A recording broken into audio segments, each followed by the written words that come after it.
Hello. So it's that time again. We are now reaching summer and we are seeing the summer limited. The summer limited is interesting. I've gone over a kit on my own and now I'm going to share my feelings on it.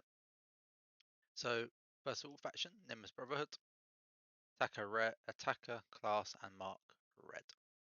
So deals 280% attack internal damage to the enemy and steals 30% turn meter from them. So looking at this, it looks like we have the internal injury tag, and I gather we'll probably have the still tag as we have the word still here. So but it's not an attribute, so it shouldn't get the attribute still tag. So going from that, you should only get the internal injury from here. Deals 320% attack, internal injury damage to enemies. Afterwards, inflicts dehydration. Reduce damage dealt by 15%, up to 2 layers on all enemies for 3 turns. So depending on the cooldown of this, you get 2 layers pretty easily. But when we get down to here, you'll see where the layers come from. So that will be 30% at max levels. General injury damage dealt by self is calculated based on crit rate, crit damage, and direct damage bonus, instead of being calculated based on mastery and internal injury damage bonus. So she basically is an internal injury hero, but deals critical damages. So she does counter Marie in her sense that she bypasses Marie can only be dealt critical damage. She will be able to do critical damage, critical internal damage, basically. If self has the highest initial crit rate and initial crit damage, she had to have both among all allies, gains moisture, will not be gains moisture which will not be controlled. So she's immune to CC, which is extremely strong on a limited hero. We know that. Each time after casting his skill gains surging waves, increased attack by 2% and crit damage by 10% up to 20 layers. So 40% attack, 200% crit damage. Note it says after casting skills, it doesn't say proactively. So that means that when we get to when we get to the exclusives, we'll see where she'll be able to ramp really fast. And her last one, Rorancy. So she's not a resonance hero, thankfully. So we've kind of gone beyond resonance heroes, because resonance heroes were kind of busted in a sense, where they had like their normal kit was the same as everyone's, and then they got that extra OP part of the kit, which just made them a lot better. So they kind of brought it back to earth. But as they're bringing this hero back to earth, they kind of made this hero. I feel they've made this hero too strong for a limited. The power creep from here to where it was before is a bit ridiculous. Deals 320% attack, internal injury, damage to all enemies. Afterwards inflicts Shriveled Sea, reduced basic attack and skill damage dealt by 15% on all allies for free enemies for 3 turns. Note, it does not say that these two, if these two are unique or not. I'm going to assume they are unique, so they can't be dispelled, but it doesn't specify they are unique. They could be dispellable. I'm going to say they probably aren't. So 15% basic attack and skill damage up to 2 stats, so it'll be 30% again. Now, when we get to these ones, you'll see where it increases. So, dehydration inflicted by rough waters additionally reduces damage dealt by 15%. So, it's now going from reducing damage dealt by 15% to by another 15%. So each stat's going to be 30% for a maximum of 60%. Cleanses 3 layers attribute debuffs from all allies. So, just a plain cleanse. So now we have a DPS who reduces the enemy's damage and cleanses. So now we're looking at a triple role hero, basically. We're looking at a support, cleanser. We're looking at a tank, damage reducer. We're looking at a damage dealer, attacker. So she basically covers every role at the moment. Allies. After all enemies act for at least 1 turn, she will cast Rough Waters to counterattack once. So basically, if she goes first, does Rough Waters, and then they all go and does Rough Waters again, they're having 60% damage after their first turn, which is going to be a lot. It also doesn't specify here that each time they're inflicted with dehydration, it refreshes. So I'm going to assume it doesn't. So the timer will not refresh. So you may actually want to build her. I'm not sure about speed wise, because that may be better if you go a bit. No, actually, no, you want to be on the faster end. You want to be like more gazelle speed than Marie speed, I feel.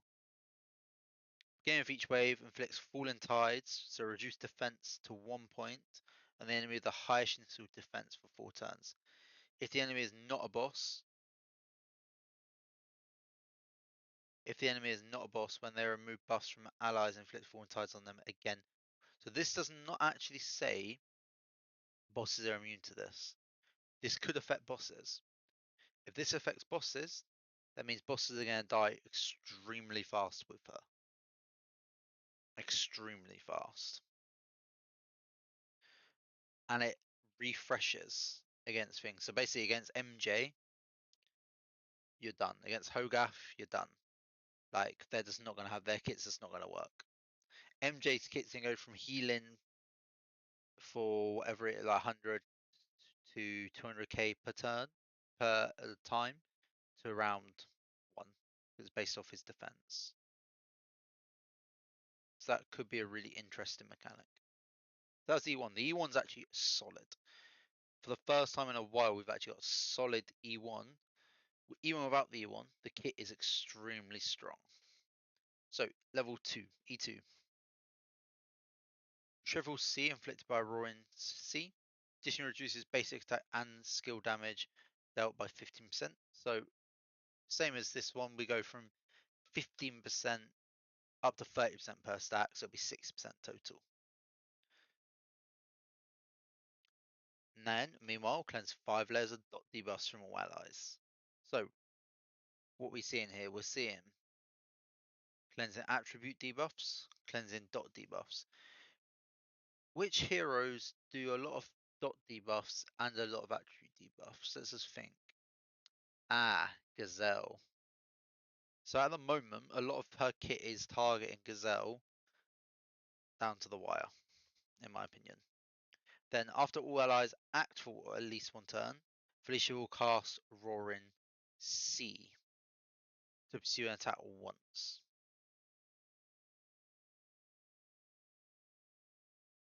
So like here, these cast Rough Waters, cast Roaring Sea. So basically, depending on which one you cast first, you're gonna have 2 stacks of that and 1 stack of the other one after everyone's had 1 turn. And then each time an enemy gains 3 layers of stealth in total, Felicia will cast Rough Waters and Roaring Sea 1 more time immediately. So that's each time an enemy gains stealth, gains 3 layers of stealth in total. So that's gonna be a little bit harder to do. So what characters could gain stealth easily? Let's see. The Lance.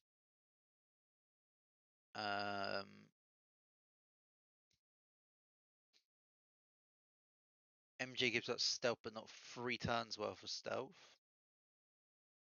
Panda.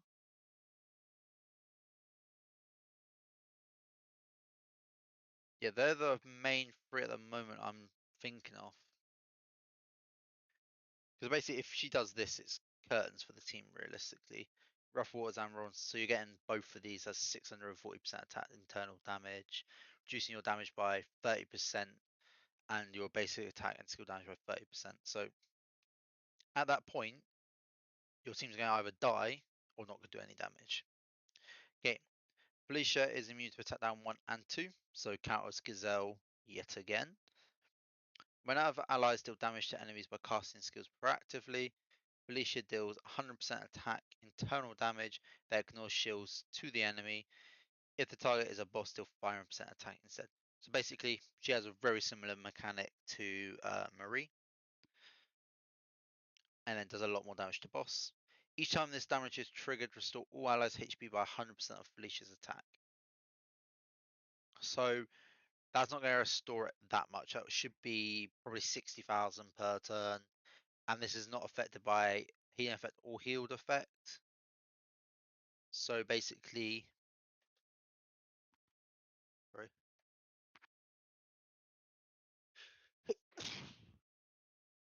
basically,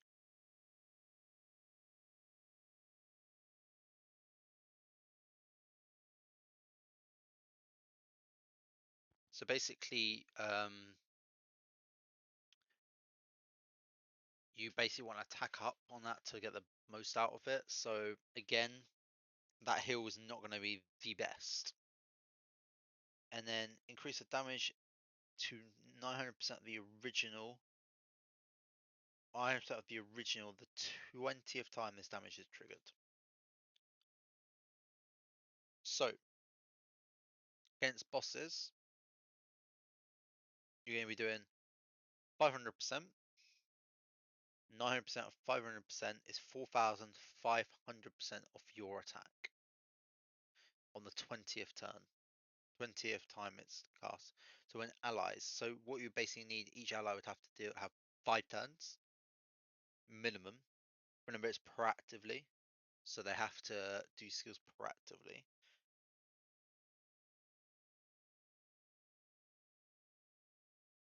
So yeah, the bottom kit, I would say the first time in a long time where the E3 is not required for PvP. The E3, yes, you have this skill which will do a lot of damage in PvP, yes, but this skill E3 is a boss killing mechanic.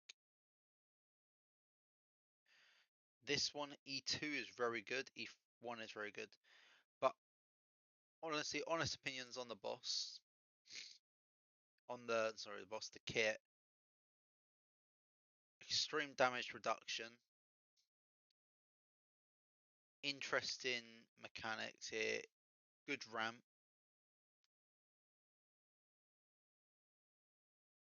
cleanse.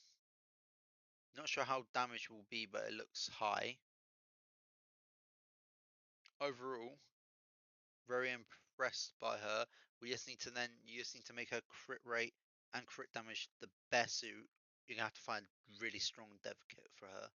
But overall, I do like her kit, and I hope she does help. I hope she does help for some content. I imagine she is looking at her kit. She is mainly aimed at one content in particular, and that is going to be Guild Boss 10. By reducing the defense, you'll basically be able to kill the boss extremely fast. Again, you can swap out her kit gear, make her slightly better than Marie. In doing so, you still get this bonus, but you can have both of them on the team, and then you'll be destroying the enemy. So overall, I do like the kit. I feel like she's gonna make PvP drag out a lot more than it does at the moment, which is quite a long time in mirror matches. So it'll be interesting to see going forward. I'm not really a fan of the Eternal Injury tag plus the crit rate, crit damage tag. I'm not a fan of mixed matching direct with internal because that gives her basically she can now be used in 2 7 saga areas, 2 purgatory areas, where a lot of characters can be used in one. Only a few characters can be used in 2. So off the top of my head, in 7 sagas you got Marie, you got Anne's, you got Jock. In purgatory you have Oka's mom, and you have the other guys Burn, HP Burn from the same faction with the giant shield, Burning Head. So there was only a couple of scenarios with that, but she's the first to be in both Purgatory and 7 Sagas, filling both roles. So we just have to see how she does. Basically, just see how she comes across in damage. So thank you for watching. Have a good one. Hopefully we get the echo. We'll get the echo on Thursday, and I'll make another video about the echo and see how it moves in. And then I'll do on Thursday also. We'll do some team comps with her in. Yeah. So thank you for watching, and have a good one.